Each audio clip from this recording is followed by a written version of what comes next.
On the last day of March 2006, fewer than 200 people walked out of a factory in New Haven, Connecticut for the final time, a building made for 100 times that many. They had just finished the last Winchester rifles ever built in the city. And here is the part that stings. You can still walk into a store today and buy a brand new Winchester. You just can't buy one made in New Haven. The name survived. The place that made it did not. To see how far Winchester fell, you have to see how high it climbed. And that climb started with a man who had never built a gun in his life. Oliver Fisher Winchester was a shirt manufacturer. He made his first fortune sewing collars, not building rifles, and when he put money into a struggling New Haven firearms venture in the 1850s, he was doing what investors do, which is buying a distressed asset cheap. The Volcanic Repeating Arms Company was failing, the same enterprise that had briefly counted Smith & Wesson among its early backers before they moved on to revolvers.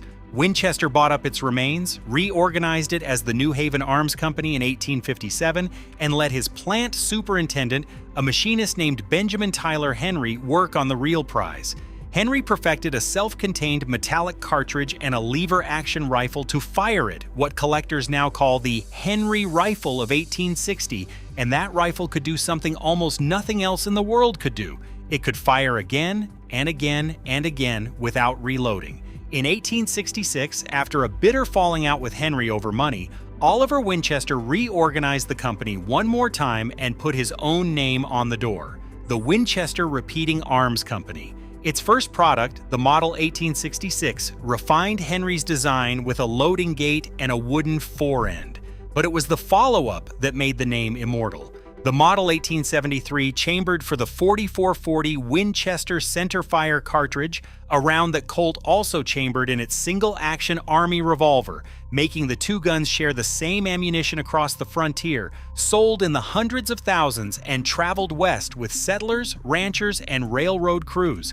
Decades later, a Winchester marketing man named Edwin Pugsley would formalize the phrase that Hollywood made eternal, the gun that won the West. Whatever you think of that phrase, it did something more concrete for New Haven. It won the city an industrial empire.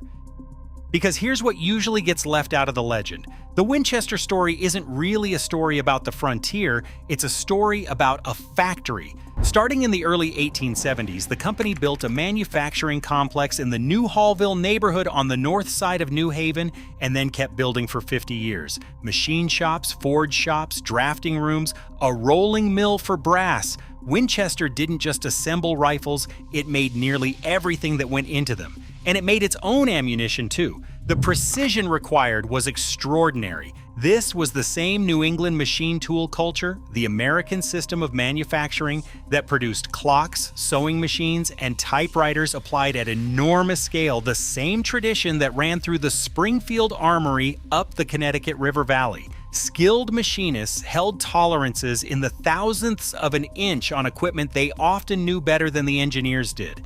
And then, starting in 1883, Winchester hired the man who would become the greatest firearms designer in American history. John Moses Browning, a Utah gunsmith, walked into the New Haven plant and began a partnership that would last 2 decades and define the company's golden age. Browning designed the Model 1886, the first lever action strong enough to handle the big centerfire cartridges of the era. Then the Model 1892, then the Model 1894 chambered for the .30-30 Winchester cartridge, the first American sporting round designed specifically for smokeless powder. The Model 94 became the best-selling hunting rifle in American history. When Winchester and Browning eventually parted ways over royalties, Browning took his designs to Fabrique Nationale in Belgium, the company that would, by a strange twist of industrial history, eventually own the New Haven plant itself. That's the empire at its peak. If you want to see how these empires get built and how they come apart one factory at a time, this is the channel for it. Subscribe and stay with this one, because the next thing that happens is the factory swallows the neighborhood whole. Then came 1914. European governments, desperate for arms, poured contracts into Connecticut. By 1915, Winchester needed to fill 12,000 machinist positions to work through $100 million worth of orders. The plant expanded into a small city of its own, Dozens of buildings pressed together across the north side of New Haven, with its own police, its own fire brigade, its own railroad sidings. Newspapers said everything was booming in the Elm City, and they weren't exaggerating. Workers came from across the country and across the Atlantic. Italian, Irish, Polish, and Eastern European immigrants filled the machine floors, and the triple-decker houses of New Hallville filled up around the plant walls. The boom had a hangover. Winchester borrowed heavily to expand for a war that eventually ended, and the 1920s were an awkward scramble to keep the giant plant busy. The company stamped its famous name on roller skates, kitchen knives, flashlights, and hardware, anything to keep the machines turning. It wasn't enough. The Depression finished what the debt had started, and in 1931, Winchester went into receivership.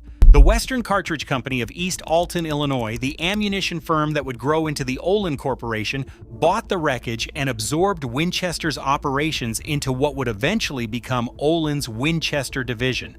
The name survived, the independents didn't. And then for one last time, the factory roared back to life. During the Second World War, the New Haven Works became exactly what President Franklin Roosevelt meant when he called America the arsenal of democracy. Winchester engineers had developed the M1 carbine in a matter of months, and the plant turned out that rifle, along with the M1 Garand, in enormous quantities for American forces. The workforce swelled to roughly 20,000 people working around the clock, and that demand for labor cracked open a door that management had kept shut. Over the objections of some white employees, the company began hiring black workers in large numbers, many of them recent arrivals from the South in the Great Migration.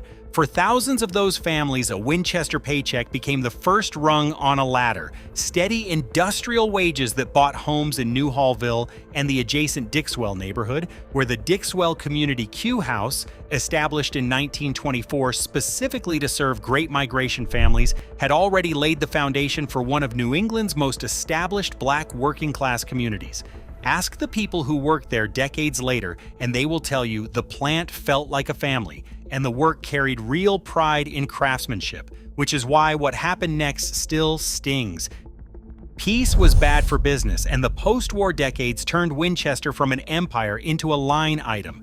Inside the growing Olin conglomerate, the New Haven division competed for capital against chemicals, brass, film, and paper, and it usually lost. The machines on the floor told the story. Milling was still being done on equipment so old that nobody could remember when it had been installed. Springs were wound by hand, treated by hand, tested by hand.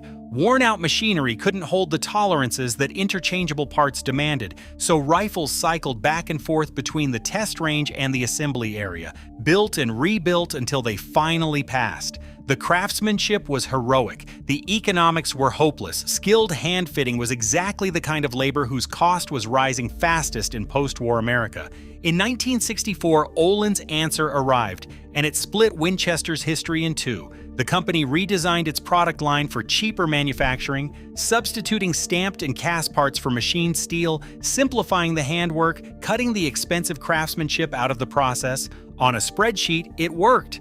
On the workbench, everyone could feel the difference. Collectors certainly could. To this day, the phrase pre-1964 Winchester is shorthand in the collecting world for the old standard, the forged steel parts, the hand-fitted walnut, the tolerances that Browning-era machinists would have recognized, and a pre-64 Model 70 commands a serious premium over what came after. Think about what that means for a moment. The market itself put a price tag on the exact year the accountants overruled the machinists. 1964 became a watershed not because of anything that happened on the frontier, but because of what happened on the factory floor. The workers, meanwhile, had organized.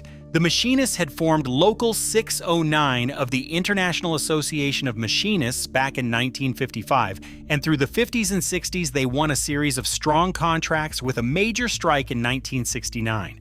For a while, war demand from Korea and Vietnam kept the division profitable enough for Olin to tolerate. But when that demand faded in the early 70s, the losses became routine. $6.07 million gone in 1977, $7.22 million the year after. An aging plant, deferred investment, rising labor costs, and a parent company with better places to put its money. Every collapsing American industry you've ever heard of had this same list, and in New Haven the list came due in 1979.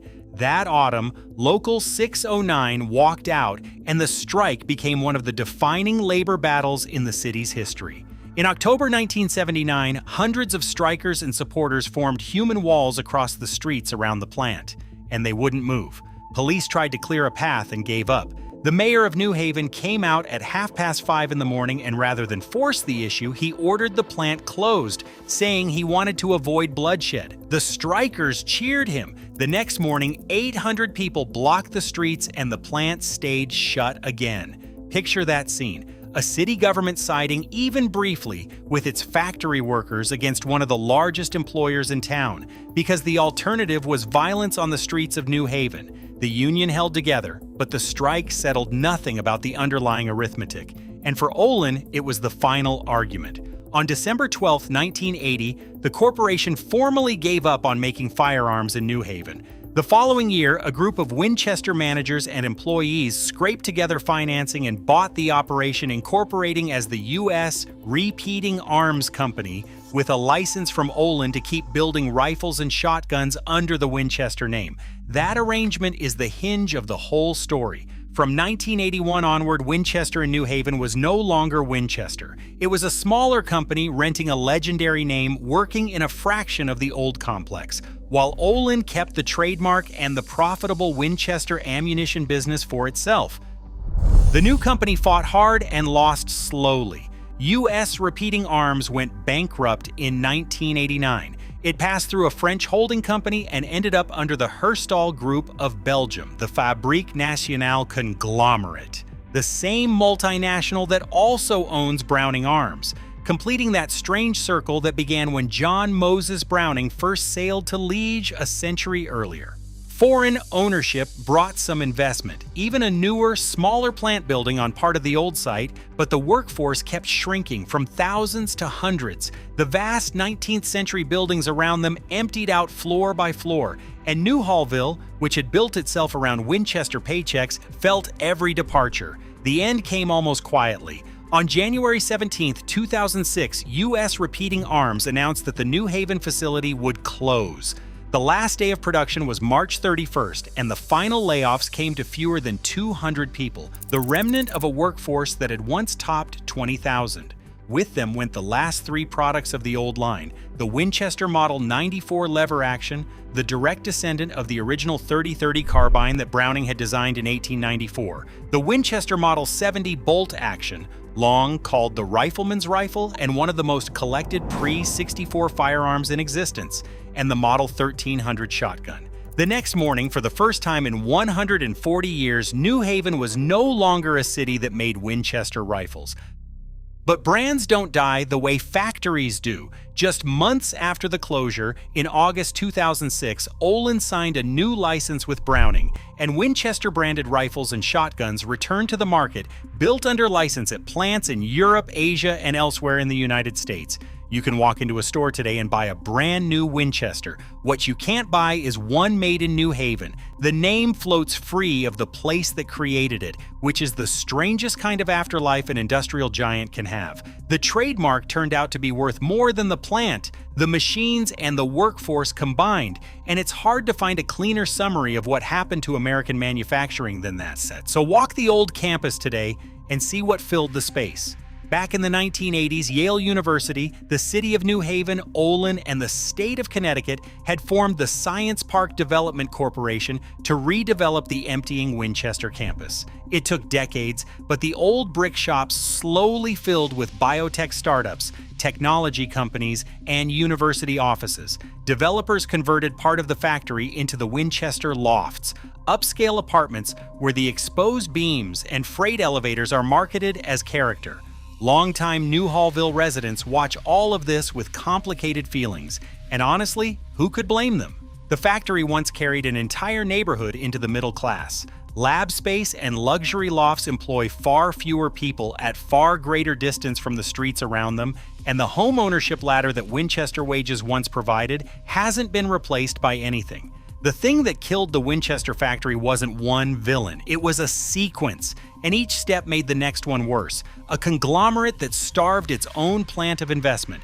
A 1964 cost-cutting program that saved money and spent the brand's reputation so thoroughly that collectors still price the damage by the year. A workforce that fought for its wages in an industry that could no longer pay them. An ownership chain that grew longer and more distant with every sale, from New Haven to a holding company to Belgium, until the people deciding the plant's fate had never walked its floors. By the end, the famous name was a licensing asset, and the factory was a cost center.